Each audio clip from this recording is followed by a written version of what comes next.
Yet? Don't show you. Oh, you're recording now. You're recording. Go ahead. All right. Welcome all the new people here. Sorry I wasn't here last week. I had to go down and check damage for all the wind blowing over the hives and stuff, but luckily no major stuff, just minor stuff. So what I'm going to talk about tonight is queens and maybe getting yourself set up in the business. I'm going to show you, there's going to be some show and tell tonight. This is what I try to tell a lot of people to do. These are mini nukes, and you build your frames yourself out of scrap. All this here is scrap. This box here is only 9 inches by 8 inches wide, 7 inches high. This is one way. Now, the disadvantage of this is you got to draw these frames out over a strong 8-frame or a 10-frame box. And if you're going to sell queens, these boxes will either starve or they'll swarm on you. They're hard to maintain. You got to be pulling frames and keep working these things 2-3 times a week. Now, I'm going to show you an alternative to this if you have a job, which, you know, I haven't had a job in years, but most people have a job. And if you do this type of nuke, this here is a 5-frame box. It's 9 1/4 wide,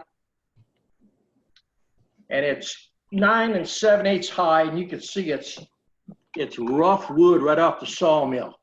And if you can see right down the middle here, I have a slot.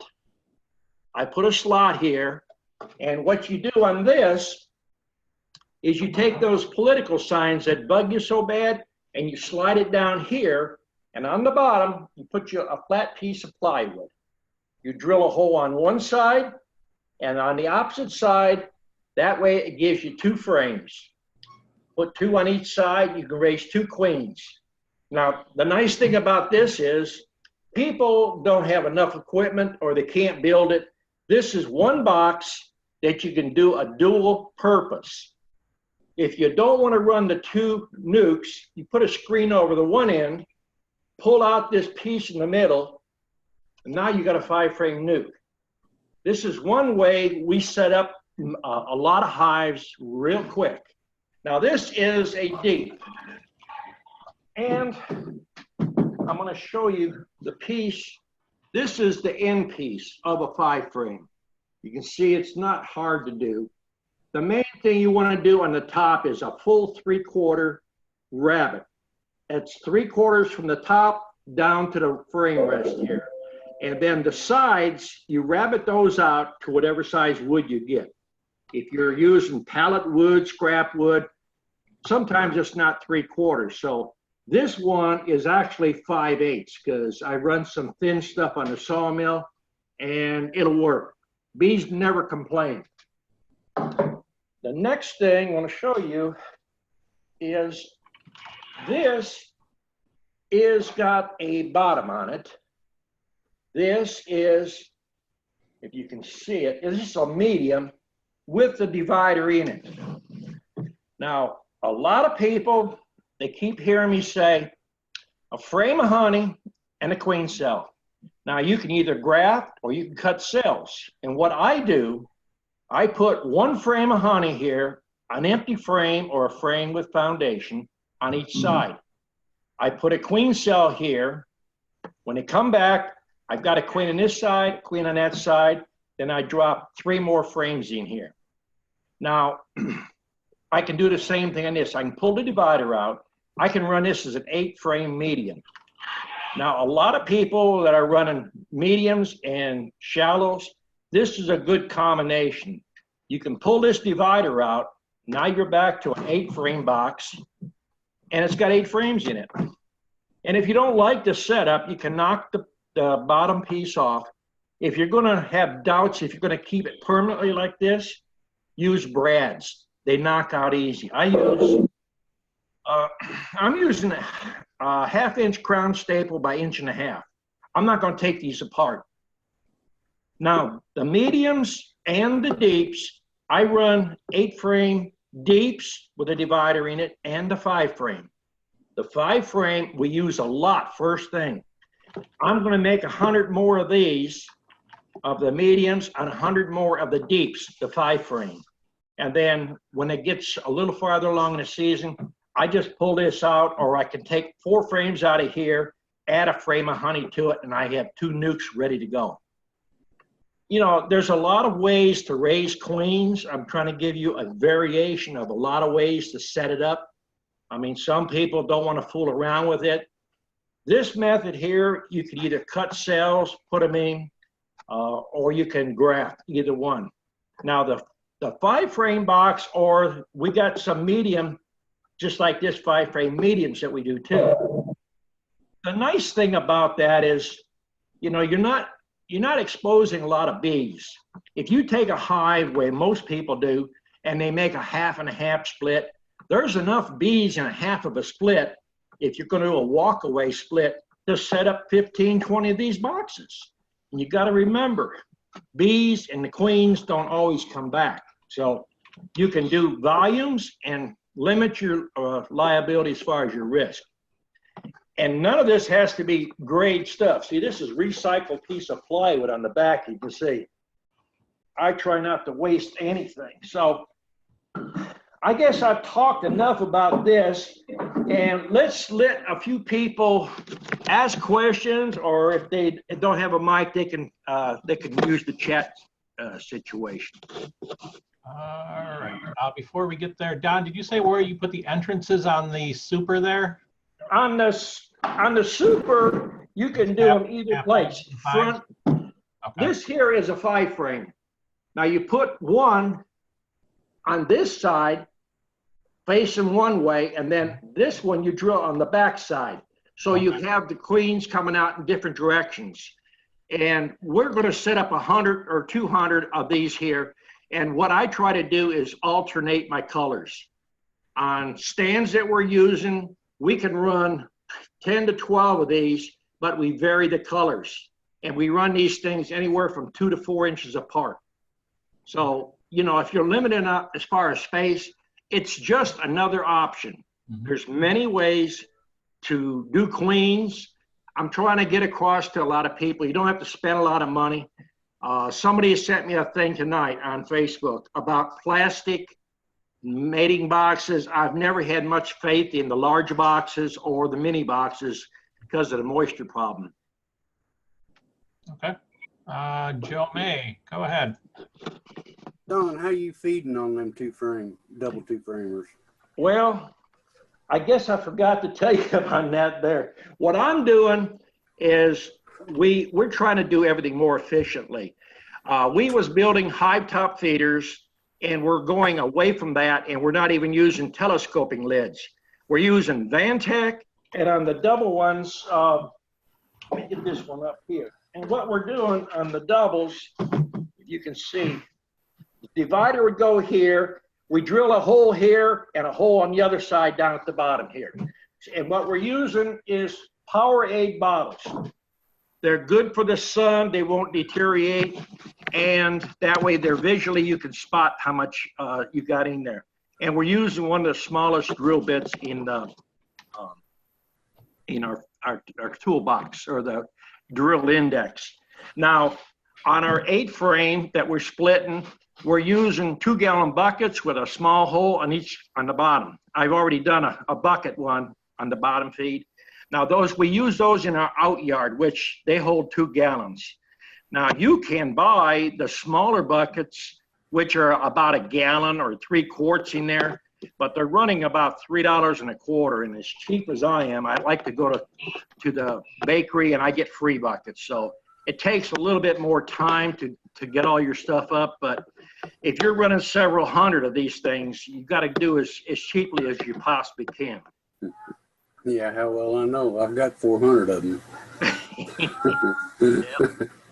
All right, thank you, Don. Okay. Okay, over to Chris. Go ahead, Chris. Did he freeze up? Chris, you there? Must be froze up. Of course. Of course. Okay. You there, Chris? Can't hear you. We'll come back. Okay, nobody else has questions? Anthony, do you have a question? Yeah. Go You ahead. like that? Go ahead. I don't know if it was the last chat or the chat before. It was near the end. I started asking a question and my battery died. And so since then, I've done more reading and more checking, and I'm experiencing colony collapse disorder. Colony collapse disorder is when you check your hive today, everything is fine. Check your hive tomorrow, all the workers are gone. You still have a queen and about 100 bees. And that's exactly what I'm experiencing. And I also told you guys before that when I got bees, 2 of my friends here got bees. One guy got 3, one guy got 2. All 3 of those with that guy, by the time he told me he was having a problem and I went over there, that's what I saw, the queen and 100 bees in all 3 boxes. My other friend with only got 2 nukes. Last I talked to him, one of his was gone. And now I have another one that's in that condition. And I'm not sure what's driving them out. But I also think that I definitely know that I don't have varroa. I don't have varroa because I've done the treatments with the Provate, and I actually took white notebook paper and just quickly put it in the bottom of the hive so I could see the drop real good. 0 drop. But what I do think I have is the other kind, the Tropilalap mite. And, you know, varroa mite is going to be reddish brown, oval shaped. The Tropilalap mite is smaller, cigar shaped, and they're like yellow with a brown, kind of a brown line down their back. They're much more prolific breeders, and they can't attach themselves to adult bees. They can only deal with larvae and pupae. That's what they do. And I've done all, there's really not a lot of information about them, but I've read everything I can find. And there's no treatment. I don't see anywhere there's a treatment for it. And so I did go out there with the Provate and I Provate the hives and again checked to see if there was any drop. There was nothing. And I didn't see anywhere where it said that oxalic is going to do anything for these kind of mites. It says if you want to check for these mites, take a frame that has brood on it, shake all the bees off, and then take the frame and, you know, tap it, bang it, like on the inside of the cover so you can see what drops out of it. I did that, and I saw these 2 things that I'm pretty sure that Tropilalap mites. I only saw 2. I don't see them running around on the frames. I do have a couple of, say on that one frame, I only had 4 where the cap had been chewed off. And I took those larvae out and I couldn't see anything on them. So I really don't, I'm not sure what's going on, but something is driving the bees out of the hive. And, oh, the other thing they said is you tap the frame and knock them off and see if you have any. And then the only thing they say to do is change the queen frequently and to do a brood break. And what I read was it recommended putting the queen in the queen cage for 9 days. Well, I don't know what, I want you to tell me what you think about that in a minute, putting the queen in the cage for 9 days. But to me, I don't like that. I think that really messes up the whole hive if you cage her up for 9 days. The whole hive revolves around her and you lock her up for 9 days. I don't know what that does to them. So I don't know what the hell to do here. You know, Well, I was up 7, now I'm going to be down to 4.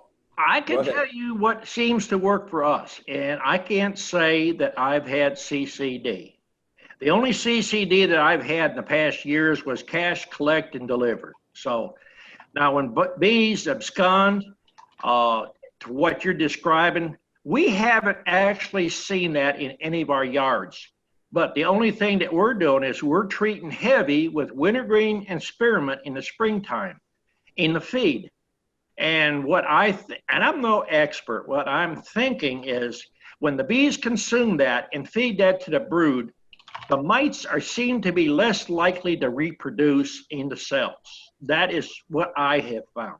So if you got that type of mite that's in the cell, try the spearmint, the wintergreen, and see if that does. You might even add a little bit of tea tree oil. That's an antifungal, antibacterial. And start low and build up until you get it high enough. Now, some people, on low doses takes care of the stuff. And some, you might have to go a lot higher. I'm not saying it'll work. It's a cheap remedy. It's based on a little more fact than what I think you're hearing. I don't like to tell people to cage a queen for a brood cycle, to a brood break. I would recommend just taking a queen out and moving it to a nuke box and setting it off. But, most people don't want to pick up a queen. Most people wearing gloves, and it's not good. They can't pick it up. Yeah, I can pick them up, but I want to be helping the bees. I don't want to just keep buying bees and killing bees and losing bees. I'm not doing any. I'm not in it for money. I'm not in it for honey. I'm not in the bee business, just a hobby, and I really enjoy it. But it's kind of frustrating. And I saw where you liked my comment where I posted that thing the other day where I said it's hard to keep bees all over the world. Right. Even commercial people, we fight a losing battle, I think. If a cattle producer lost the percentages that most beekeepers, we wouldn't have beef out there. But, there's diehard beekeepers want half a dozen hives, and whether they lose them or not, they're going to just get some more bees the next spring. So you just keep trying. But you want to try to limit your losses. That's what your main idea is. Now, the oils has always worked fairly good for me, so it's worth a try. It's definitely worth trying, and maybe, the little bit of scent that's going to be in the bees and whatever from drinking the feed and whatever, maybe it's enough to keep those little mites from going in there. I don't know, but it's definitely worth trying. I'm coming to the end of rainy season and like the end of my kind of winter. December to April is our spring and summer compared to you. So sometime in the next month, I'm going to build these back up again. I'm going to get 5 new queens and get whatever I need for bees to build these things back up and make them viable again. And then in February, I'm planning on moving them to a fruit orchard. It's called Longan. It's like lychee. I'm going to move them to the Longan orchard about 45 minutes away and try to put them in there for the March bloom. And then if that works out, I'll move them over to the coffee in May and try. But okay, you've heard me say I'm kind of in a monoculture area here on top of all the disease and the mites and the hornets. So I picked a bad place to jump into beekeeping.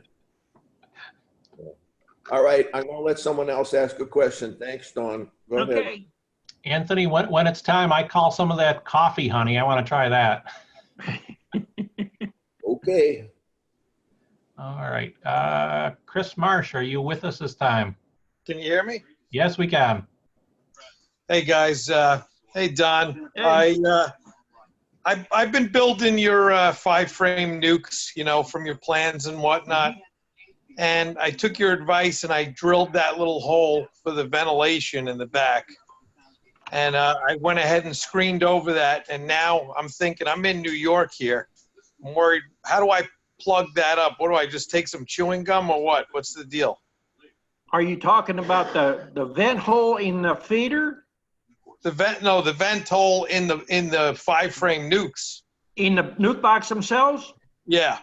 Leave it alone. The bees will propolize it shut if there's too much ventilation. Okay. Okay. That's good to know. Yeah. All right, that's it for now. Okay. All right. Ricky is up next. Go ahead, Ricky. Yeah, g'day everyone. Hey. I'm just looking at your 5-frame nuke with the petition. It's a pretty hot place where we live. What do you do for ventilation? Because there's only just one little hole in the for an entrance. That's Well, not we use one entrance, but you know, on our standard 5-frame box that we run in our B yards, so we build them up to sell them as a nuke.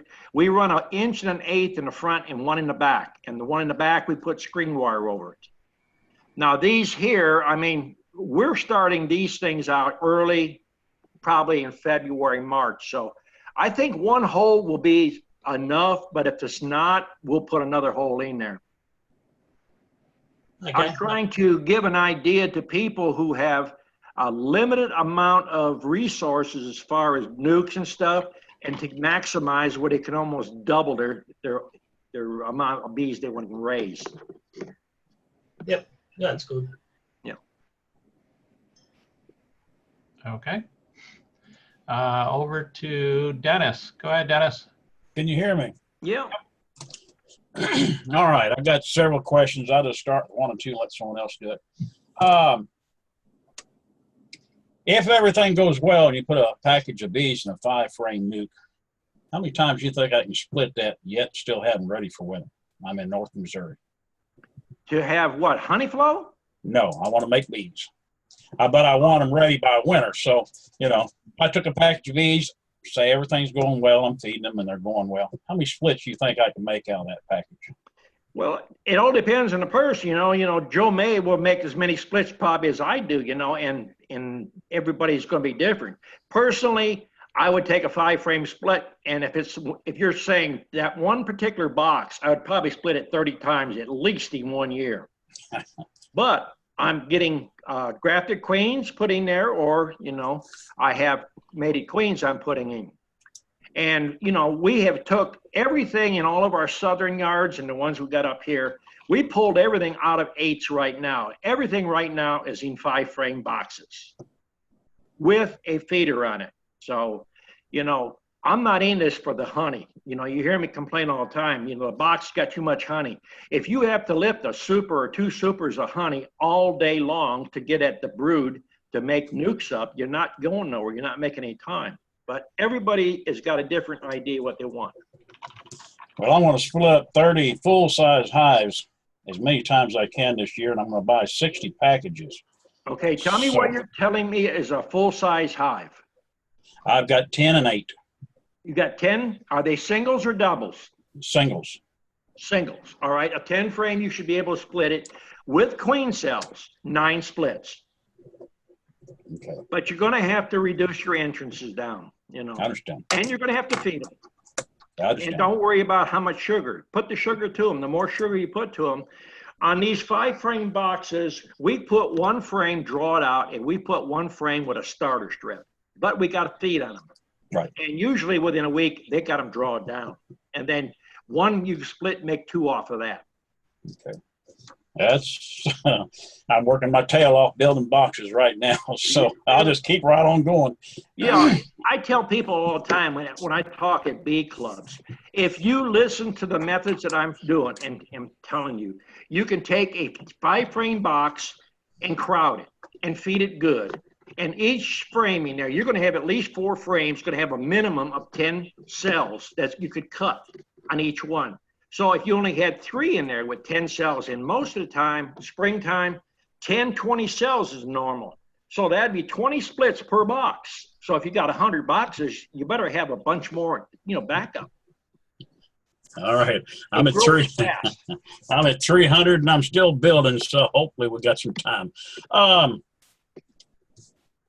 Your packages, you set your prices for next year yet? Yeah. If you send me an email, I'll give you a commercial price on it. All right. I appreciate it. One other question. Tell me more about your co-op. I missed that. You was talking about your co-op. I'm in the process of buying from other beekeepers that don't have their name out there and are not well known, and buying their nukes, bringing them up, going through them, making sure they're good. Or I'm trying to get hooked up with several large companies to buy packages. I don't know if that's going to work out. We're going to have to do with what we can do right now. I'm in the crawling stage of this right now, and I'm trying to teach up here and run a bee yard and do everything else you need to do. It's just hard to do everything. I understand.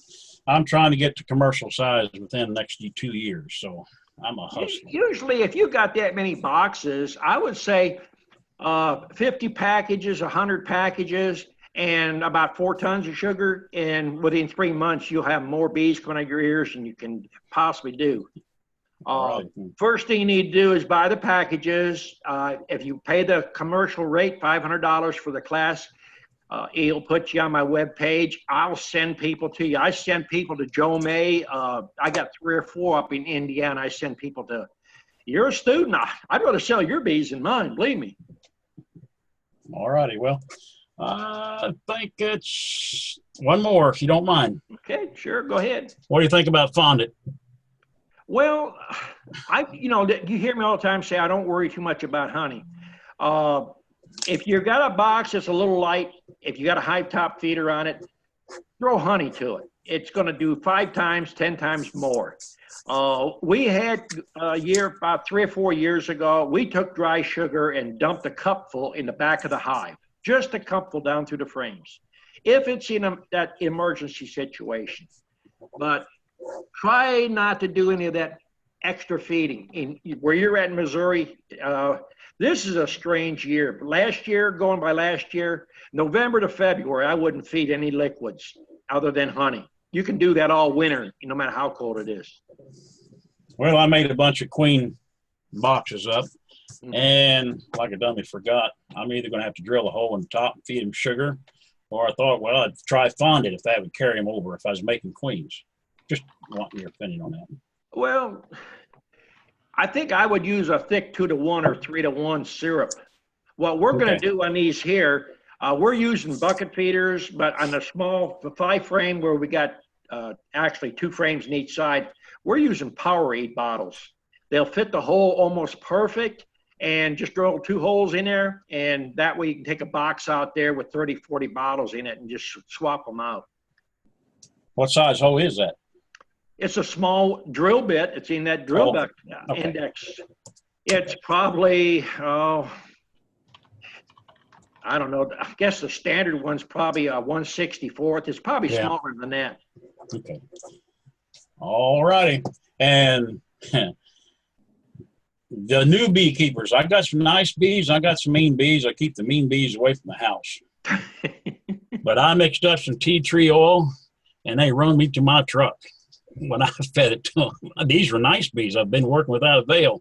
I must have done something wrong. How much you put into it? Well, I had 2 tablespoons of 5-gallon bucket. That's a little strong for tea tree oil. Yeah, I understand now. them nice girls wasn't nice. They drank it, but. Oh, yeah. All right, I won't keep you any longer. Thank you. Okay, over to Bruce. Go ahead, Bruce. You got to turn your mic on, Bruce. You're not. We'll come back to you. Over to Ernest. Go ahead, Ernest.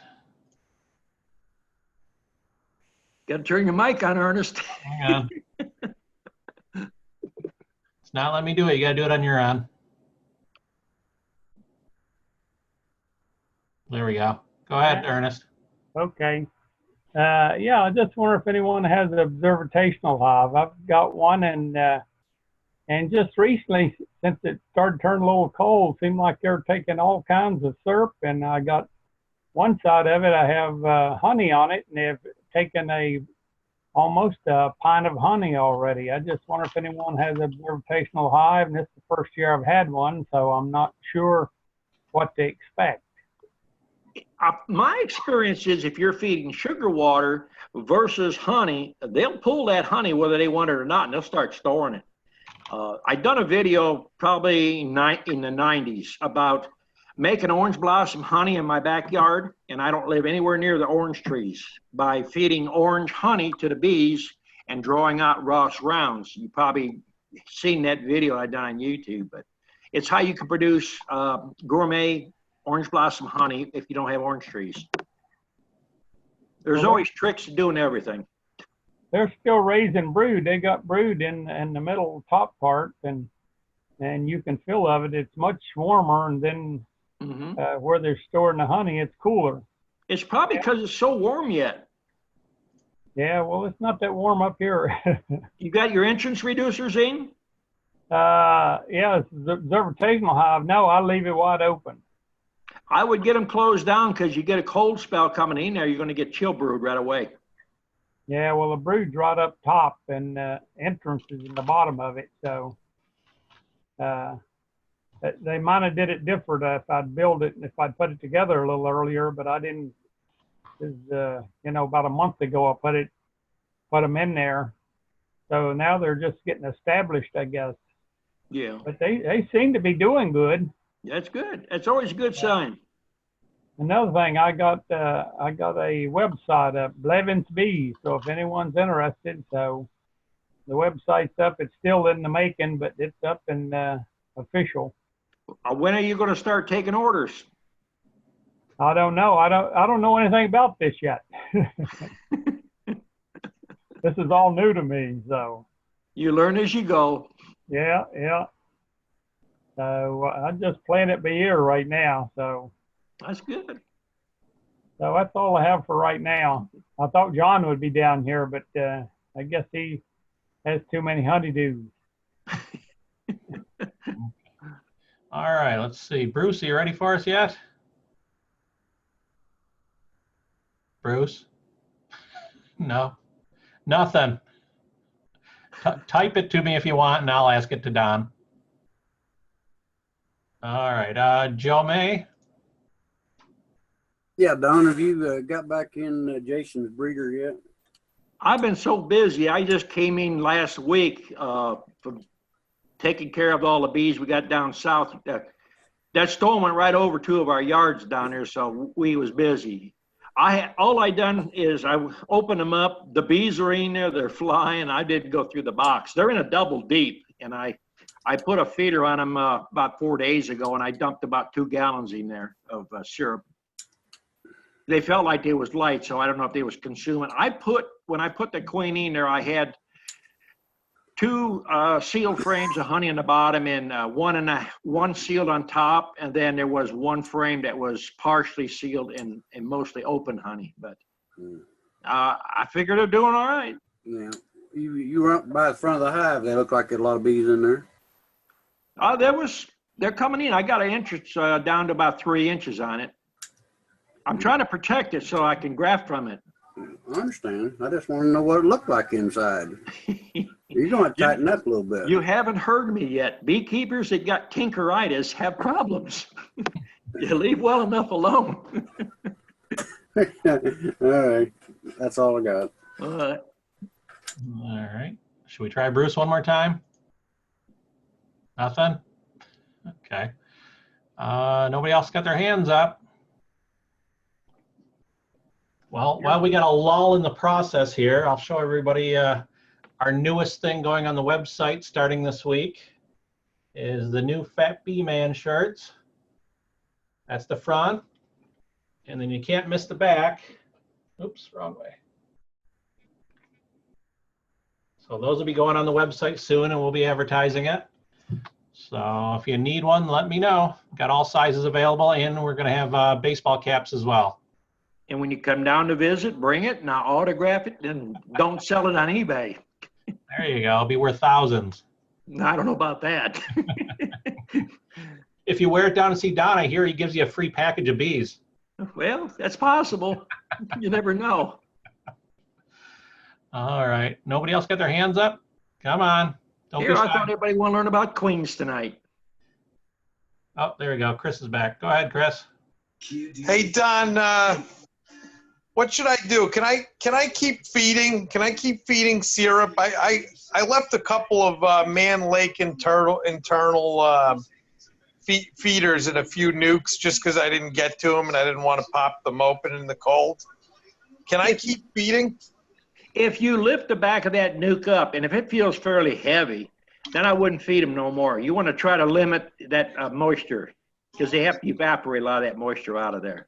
All right, so just hands off now, because this is my first go around for going through the winter. Well, you know what a box feels like when it's just got frames in and no bees, nothing, no honey or nothing else. If you feel like it's getting light, then you go ahead and feed them. But I would limit myself to interior feeders because you can end up killing the queen. We used them things about 30 years ago, and I had a whole pile. We set them on fire because you have to go in, and if you're not killing a queen, you're drowning a queen. And if the queen comes across the top of the frame and you close the lid down and you smash a queen this time of the year, nobody else has got queens out there. You're up the creek and no paddle. Gotcha. Can you repeat one more time the staple you're using for the for your frames? I use a 1/4 crown staple, 1.25 inches long. For putting the waxing, I use brads, 5/8 brads. Don't use staples in the wedge bar. You'll never get them out. You'll tear that wedge bar out. Gotcha. And don't glue frames. Don't glue them. You know, they tell you to glue them and staple them. You know, they tell you jump off a bridge, you're going to have fun on the way down until you hit there's no water. You know how many people come up here that are strong enough to be wrestlers? I hand them a new frame that's put together with staples, and I say, pull it apart, and they're grunting and grunting and grunting. You know, bees ain't that strong. Good point. Well, I mean, I try to get on these things and tell you how to save money and keep bees alive without, you know, doing all these things. There's a lot of people out there tell you a lot of strange things. I hear you. And I know you don't want no chemical in your beehive, do you? No. Well, you put glue in there, you're throwing some chemical in there. Yeah, they don't tell you that. You know what embalming fluid is? Yeah. Formaldehyde. Yeah, formaldehyde. Read your label on the thing. They got formaldehyde in that glue. Oh, wow. Yeah, I think my staples were a little short. I did a couple just fooling around, and they were coming apart. So You must have had probably 1 inch or 3/4. and they weren't wide either. So I don't know if it's my stapler or what. I gotta get a Well, new you can use 1/4 crown. I mean, that's what I use, a 1/4 crown for frames. You know, I used to use a 7/8 or a 1/2 inch crown years ago, but you know, after you get tired, a big gun is hard to hold straight, and if you shoot at an angle, it comes out the side of the frame. Yeah. All right. Thanks, Don. Okay. All right, we have a question from Chris. He wants to know what you use to pump the sugar syrup into your top frame or top hive feeders. We got a 300-gallon tote, and it's got about 150 foot of air line on it. It's got a 12-volt DC motor that runs off of a battery. So we can park at the end of our rows and run that hose up and down the rows, or the students can do it and feed the bees. Is there a pump in that or just gravity fed?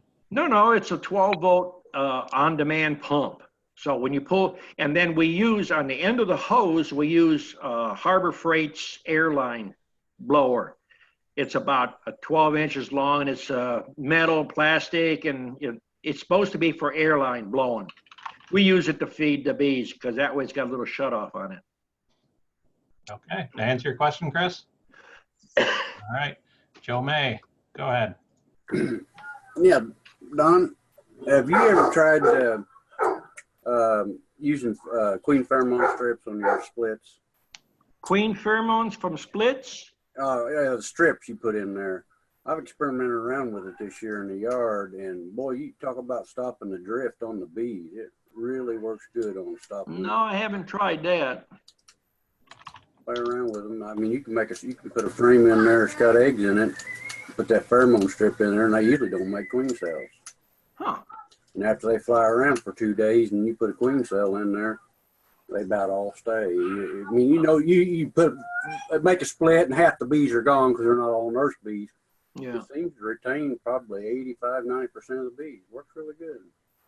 Well, what we usually do, we're shaking bees and putting a queen cell in there on these nuke boxes right here. See, we put 2 queen cells in them. And what we do in the front is we got 1 inch and 1/8 hole here, and we got a 2-inch by 2-inch square piece of hardware cloth, and it has a thumbtack at the top. So you basically, when we shake the bees, we just shake them over the top, and they just divide themselves across, and you turn that screen down, and we just hold them in the box for 2 days, and then we turn them loose. Then we don't care. We're splitting on 1 row, and 2 rows back, we're making our splits that way. Yeah, I don't have too much drift when I'm shaking bees out of packages, but when you're pulling frames out of an established hive in the yard, you get a little more drift that way. Yeah, well, that's why we use that 2-inch by 2-inch piece of screen with the thumbtack. You shake some bees in there, they're more likely going to stay when you put that, you close their door. And then we got that screen on the front and the back so they don't get overheated. And we got them underneath the pine trees where it's pretty thick there so they don't get a lot of direct heat on them. Yeah.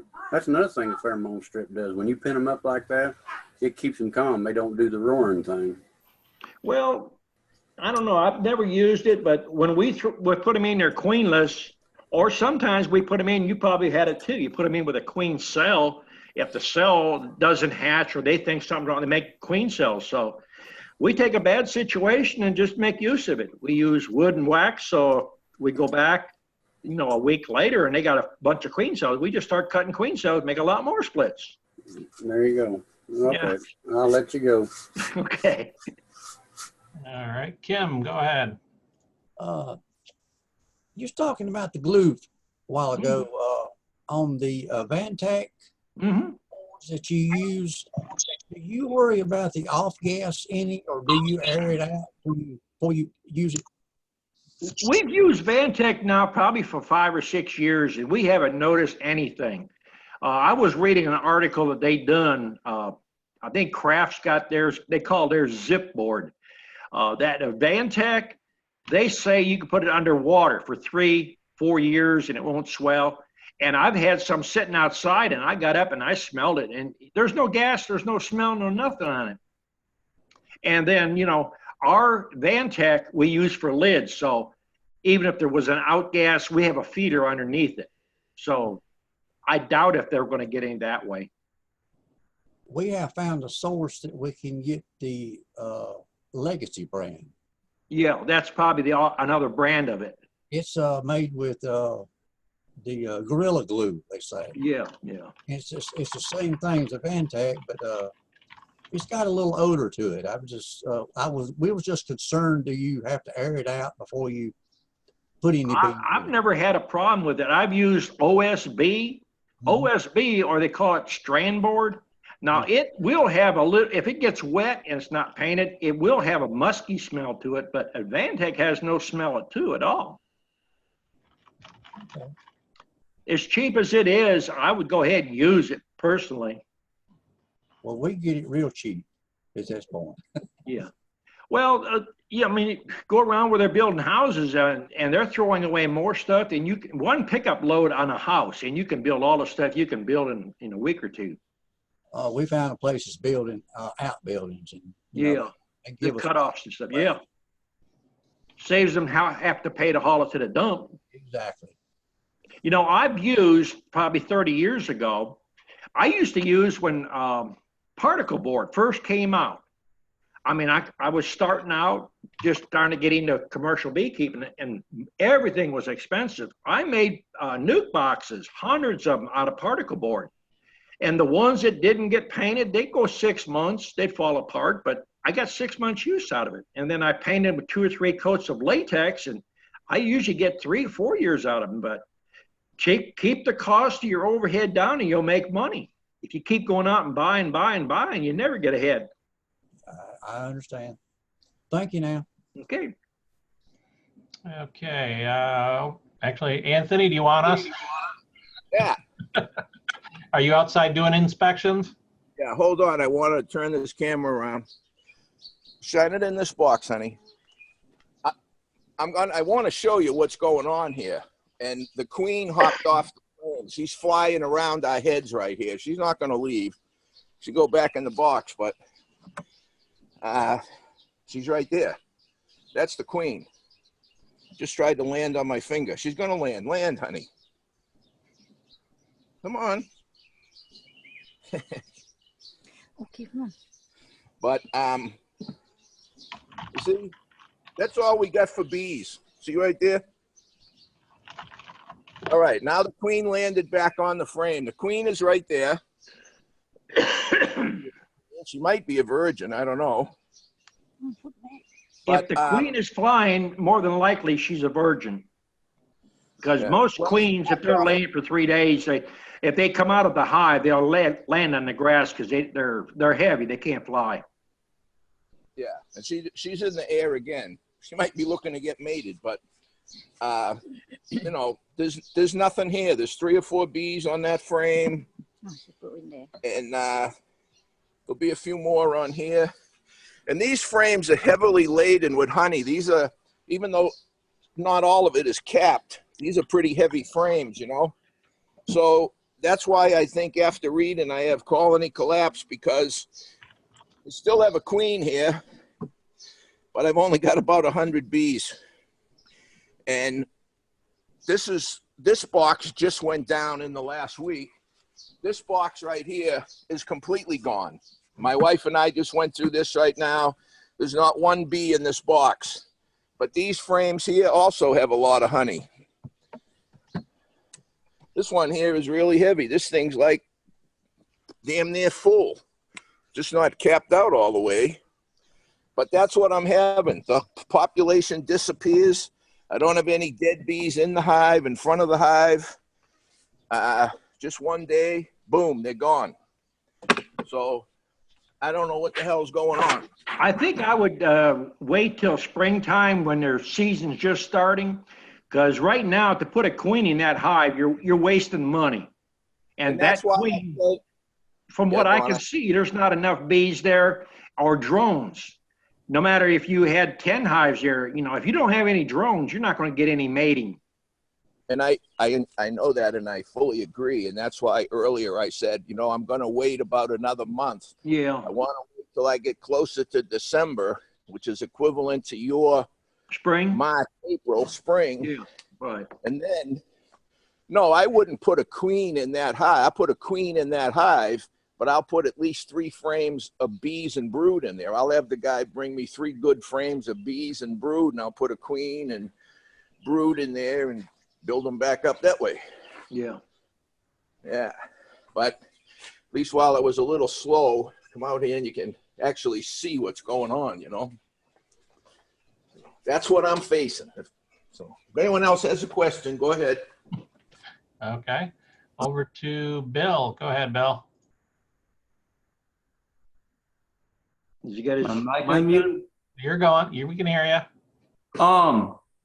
Don, I think you mentioned it a couple of weeks ago. I have a couple hives that are on small cell, and I have 5 nukes, and they're all on large. I can't just swap those directly over. I have to kind of slowly introduce the small cell. Do I understand that correctly? You could put one frame here and one frame there, or you can take and get the bees out of it, change half the foundation, dump a package in. But wherever you get the package at, make sure that they've been running small cell for a while. Okay. You know, if you looked at my bees and you looked at other people's, if you got large cells there, you have large bees. So yeah. Look at my bees and look at yours. Mine should be noticeably smaller. Yeah, I can tell between the, you know, the hives in the yard what they're on. Right.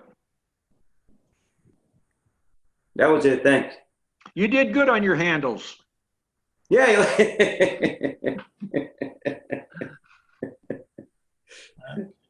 All right, over to Ernest. Go ahead, Ernest.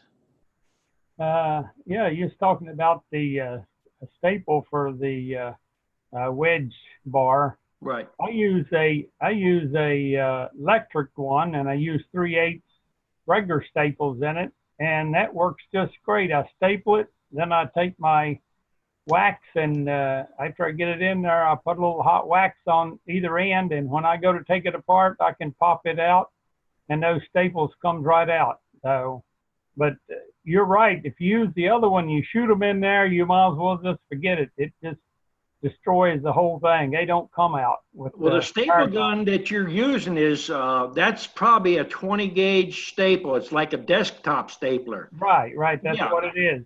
Those will come out pretty easy, but you know, most people ain't using them, and they're limited amount, the size and the amount of guns they got. I try to keep a gun for each situation. I got one gun just for putting bottoms on high boxes, because I don't like my staple or my bottoms falling off. Well, this works real good for putting those in, and then they come out real good. And matter of fact, I'm cleaning up the frames right now, and I just went down and got a gallon of bleach, and I'll be bleaching them and getting them ready for next year. So. Yep. I'm doing a bunch of that now too. Yeah, I still got a lot of high top feeders to make, because I went from 28 up to 70 some, so I got a lot of feeders to make. Well, you must have learned a few things then. Yeah. Okay, that's all I have for now. Okay. Dennis, go ahead. Yes, Don. How soon do you need to know on them packages for quality? And let me, you know, you could set it in January. Okay. Because right now we're taking orders on their overwintered nukes. Mm-hmm. Now, I've had a lot of people kind of write and say, well, that's doesn't make sense. An overwintered nuke is nukes that we've set up already. They're going to go through the winter. Those are going to go first. Now, the nukes that people want to buy for $175 will be made up next spring, February and March. You know, so we only have probably right now about 300 that'll be sold as overwintered, and I don't think they're going to last long. Yeah, I'll be buying packages. Yeah, packages. So, you know, as for an experienced beekeeper, you got, you know, double the money for your, you know, amount. Okay. All right. Thank you. I'll be getting a hold of you. Okay. Okay. Over to Mark. Go ahead, Mark. Hey, Don. Hey. If a hive doesn't have a lot of stores in it, would the dry sugar take them all the way through the winter, or is dry sugar just for the spring? No, you can get through the winter with dry sugar, but, you know, you have to use what you have. We have usually buckets of honey, and I usually put it in honey bears. If I have a situation where they're extremely low and there's no thing, I would take a honey bear, turn a frame sideways, and then just shoot that honey down in the cells. You probably do a half of a bear to a frame. If you hold it sideways, it goes down in the cells, and then by the time you put it back in the hive, the bees will come right up on it. If anything is leaking out, they'll kind of seal around. They take care of it. That, I think, does a lot better than the dry sugar. The dry sugar is, if you have no other means to feed them, dry sugar will keep them alive. But it probably doesn't have all the nutrients and stuff. Right. Right. Okay. All right. Thanks. Mm-hmm. Looks like we're all caught up on questions for now. We got 5 more minutes left. Anybody has one more last question? I certainly didn't scare everybody. I thought you'd have some questions for me. Everyone knows everything, Don. They've been watching you for years. They know what I'm going to say ahead of time, huh? Okay, Bruce is going to send me a question. Go ahead, Bruce. Send away. We're waiting. You know, the whole purpose of these chats is I've made mistakes. So don't think that if you ask a question and you're going to make a mistake. I'm trying to save you some dollars. I've lost a lot of dollars, and I know what will work and what's not going to work. All right, Bruce, I see your question. Migratory versus telescoping tops for commercial bee sales with 5-frame nukes and 5-frame hives in the yard. What are the pros and cons? Well, if you're going to move hives, you know, for like pollination, migratory lids, you can stack your boxes closer together. So you put a telescoping lid on each box, you lose 3 inches between a hive. So that means a difference of 2 rows in the back of a truck. So, and they're, you know, a migratory lid is a whole lot easier to build. Less wood, less staples. Now, what we're doing in several of our yards where we turn a lot of nukes, we're not even building a migratory lid, you know, as what people call a migratory lid. I'll show you. It comes flush with this box here. It's got a 3/4 piece, fits here, turned down. And then the lid is flat here. What we're doing is we're cutting Advantech to the exact size of this lit box here. It's a little bit harder, but when you build 200 boxes, that little bit of time, each one adds up at the end of the day, believe me. So you have to do what you feel. I mean, telescoping lids, don't get me wrong, in your backyard, they look nice. They hold down good without your blocks and things, but you have to look at the big picture. If you're in it just for hobby, you could do it one way. If you're making a living, if you can save a minute every hour or 2 minutes an hour, it adds up. So that's basically what we're doing. We're saving staples and we're saving time. Okay. And Chris has a question. How do you get your queens going so early in the year? What do you do? Well, we start grafting. I'm in North Georgia. We'll start grafting in probably, if the weather's warm, the red maples start blooming. We'll start in February, mid-February, the 3rd week in February. Now, we have yards down in Waycross and over towards Thomaston. So we'll shake 100 packages down there, and we'll bring those bees back, install packages here to make nukes, and we use out the drones.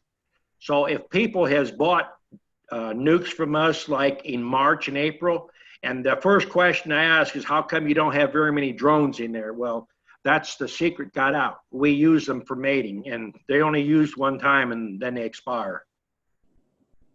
So everything's got a good and a bad thing to it. People don't realize. Okay, we got no more hands up, so no more hands. I think we will call it a night then. I thought Joel, so you're going to have a question for me tonight. He was discussing with his wife there, I think.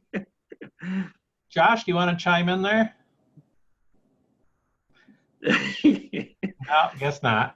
No, I just got done getting all my beehives ready for the winter here. Just making some quilt boxes and getting them ready for the cold weather that we've been having. We'll get ready, start selling bees. Hoping to be. Oops. Looks like Ernest has one last question. Go ahead, Ernest. Yeah, does anyone know where they can get sugar cheaper than $33 a hundred? I get it at Lowe's or at the Walmart for that. I just wonder if there's any place that buys it for less than that. Do you have Kroger's where you're at? No. Kroger's, a lot of times they're running sales for bags of sugar for 99 cents. You can talk to the manager. 2 of my students buy a pallet at a time, and they get it for 99 cents. On top of that, they get fuel points, so they get, you know, cheaper fuel too. Sam's Club is running around 37, 38 cents a pound, and you talk to the manager there, they usually get you a bunch of it. Yeah, well, 33 cents is the best I've got so far. Yeah. Kim wants to chime in there. Go ahead, Kim. Oh, hold on. Go. We're getting it Aldi and Lidl for 99 cents a pound, 4-pound bag. Yeah, that's what Kroger runs it for 2 or 3 times. 4 pounds. Yeah. Sometimes Aldi's will give you a little break on it. If you got time to run to the store, talk to the managers. Managers will give that sugar to you. Be sure to tell them that you're a beekeeper and you use it for bee feed, because the thing that the store managers worry about is people come get broken bags or damaged bags that are leaking, and they sell it at yard sales. So tell them it's for bee feed only. Yeah, I tried that, but I didn't have any luck with the managers. I did get the buckets, though. I got the buckets from Acme, and I used those all summer. One trick I found is talk to the manager of each shift, the day shift and the evening shift, and say, look, I'm running bees. I use it for bee feed. I'll make sure I bring you some honey when I pull honey. You'd be surprised. Yeah.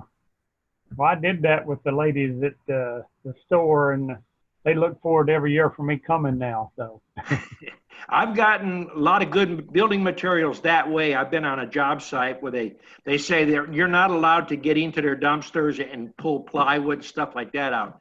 I've got 4x8 sheets of plywood. Nothing wrong with it other than they're too lazy to pick it up, or they have it on the ground as walk boards so they don't get their feet muddy, and they throw it in the dumpster. And they say their insurance don't cover you, but you say we're using it for bees and I'll bring you some honey. Sometimes it works good. I've gotten some that way. I've got wood at Lowe's and Home Depot.